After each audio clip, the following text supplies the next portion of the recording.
இலே இப்பதானே போனேன், அதுக்குள்ளார எதுக்கு கால் பண்ணுத? ஐயா, நம்மளுக்கு ஒரு புது செய்தி கிடைச்சிருக்கு. இந்த சமூக இருக்கான்ல, தீபாவளிக்கு வெடிக்கடை போட போகுதானா? இலே பட்டாசெல்லாம் எம்புட்டு விலை வைக்குது தெரியுமா? இல்ல கடை போடுறதுல லட்சக்கணக்கில் இல்ல காசு வேணும். அவன்கிட்ட ஏது காசு? ஐயா, அவங்கிட்ட காசு இல்ல, நம்ம முத்துப்பாண்டி தம்பி தான் காசு அள்ளி கொடுத்திருக்காரு. கடை வைக்கிறது சமூகம், பைனான்ஸ் பண்ணது முத்துப்பாண்டி தம்பி.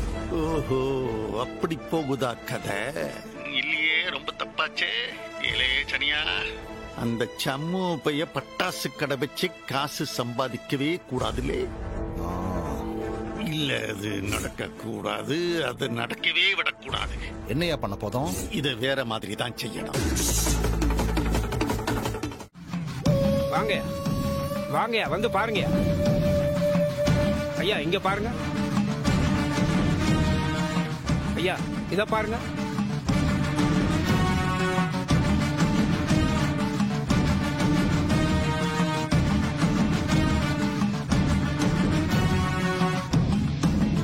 ஐயா, இத பாருங்க. இது 10-15 பேரை காலி பண்ணும்.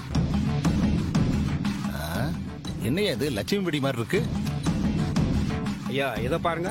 இது ரொம்ப பவர்ஃபுல்லான வெடிங்கய்யா. இருங்க, இதை விட ஸ்பெஷல் ஐட்டம் ஒன்று காட்டுறேன். இது ரொம்ப வித்தியாசமான வெடிங்கய்யா. நாட்டு வெடிகுண்டு, நல்லா பவரா வெடிக்கும். ஏலே, இதுல என்ன திரியே காணோம்? இது கையால எரிஞ்சாலே வெடிக்கிற வெடி.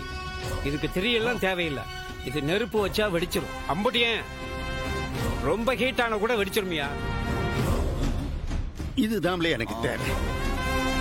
ஒரு கடைய காலி பண்ற அளவுக்கு வெடிச்சா போதும்.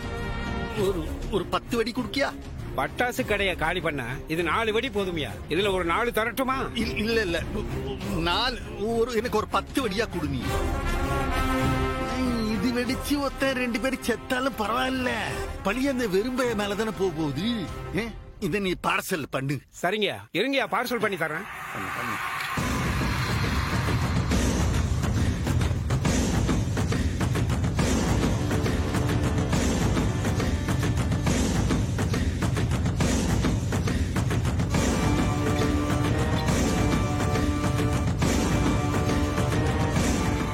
எதுக்கு இந்த மாதிரி கிழிச்ச பேப்பர் எல்லாம் உள்ள போடுற? இது இல்லைன்னா அழுத்தத்தோடு கூட வெடிச்சிருமியா. வண்டியில கொண்டு போறப்ப ஒண்ணுக்கு உரசி வெடிச்சிடக்கூடாதுல்ல, அதுக்காக தான் பாதுகாப்பா பேக் பண்ணுதேன். ஐயா, ரொம்ப ஜாக்கிரதை. வீட்டுக்குள்ள எல்லாம் கொண்டு போயிடக்கூடாது, வெளியிலேயே வச்சிருங்க. அதெல்லாம் நான் பாத்துக்கிட்டேன். சரி, முடிச்சுட்டு வண்டியில ஏத்து. சரிங்க.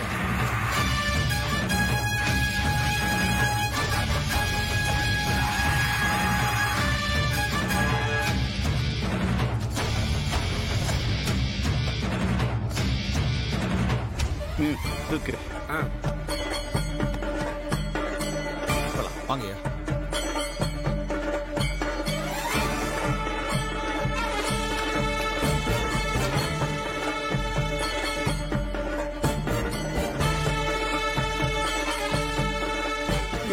கொஞ்சம் இருப்பா. ஐயா, என்னங்கய்யா? இதை எடுத்துட்டு போய் மத்த தீபாவளி பட்டாசுகளோட சேர்த்து வைக்கும் போது இத நமக்கு அடையாளம் தெரியணும்ல, அதுக்கு ஒரு ஏற்பாடு பண்ணணுமே. சரி, நேராவது இந்தாரு, நான் போய் பேச்சு கொடுக்கேன், நீ தயாராரு, உஷாரு.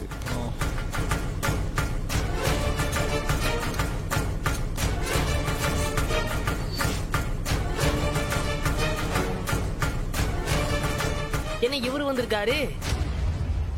ஏம்ல, எதுக்குல இந்த ஆள் இங்க வந்து நிக்காரு? தெரியல. அப்பா, இங்க உங்களுக்கு என்ன வேலை? எதுக்காக வந்தீங்க? சூடாமணி பட்டாசு கடை.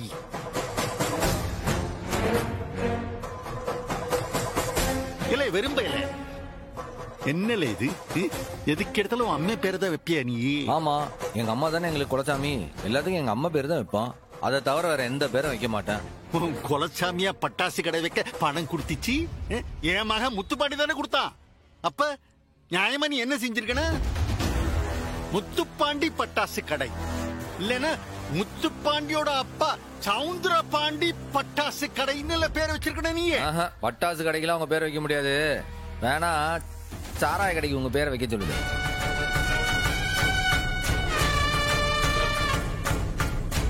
பா, இப்ப எதுக்கு தேவையில்லாம வம்பு இழுக்கிறீங்க?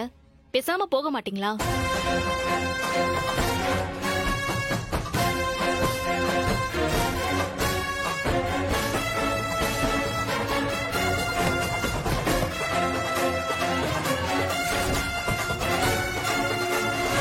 இல்ல அது எப்படி இல்ல, நான் பேசாம போவேன். காசு கொடுத்தது ஏமாவன் இல்ல, அப்ப நான் என்ன நடக்குதுன்னு பார்க்கதானே செய்வேன். இல்லை, இந்த கர்மத்துக்கு தான் உங்ககிட்ட காசு வாங்க வேண்டாம்னு சொன்னேன். பாத்தியா, உங்க அப்பா வந்து பேசுற பேச்செல்லாம் இப்ப கேட்க வேண்டியதா இருக்குல்ல. நீ பேசாம இரு, நான் பாத்துக்கிறேன். அப்பா, பாண்டி ஒண்ணு சும்மா காசு கொடுக்கல. வர லாபத்துல அவனுக்கும் பங்கு தரதான் போறோம். நீங்க தேவையில்லாம பேசி பிரச்சனை பண்ணாம தயவு செஞ்சு கிளம்புங்க. என் மகன் கவர்மெண்ட் வேலையில இருக்கான், அவன் ஒண்ணு வியாபாரி கிடையாது. என் மவனுக்கு வட்டி கணக்கு லாப கணக்கு எதுவுமே தெரியாது. அவன்கிட்ட லட்ச லட்சமா பணத்தை வாங்கிட்டு என்னத்த பெருசா லாபத்தை தர போற நீயே? கணக்கு தெரியாதவனை ஏமாத்தி காசை புடுங்க பாக்கியா? என்ன பண்ணி இதுல நீ உன்னோட சேர்ந்துட்டியா? பா, கணக்கு தெரியாதவங்க கிட்ட காசு புடுங்குற புத்தி எல்லாம் உங்களோடது. நீங்க எத்தனை பேரை ஏமாத்தி எத்தனை சொத்தை வாங்கிருக்கீங்கன்னு நான் லிஸ்ட் போடவா? உங்க யோகியத்தை எடுத்து விடவா? ஐயா, எதுக்கு மல்லு கட்டிக்கிட்டு? பேசாம நம்ம வேலையை பார்ப்போம், வாங்க போலாம். ஆமல்ல, இந்த வெறும்பைய கூட்டத்துக்கிட்ட மல்லு கட்டி நமக்கு என்ன ஆக போகுது?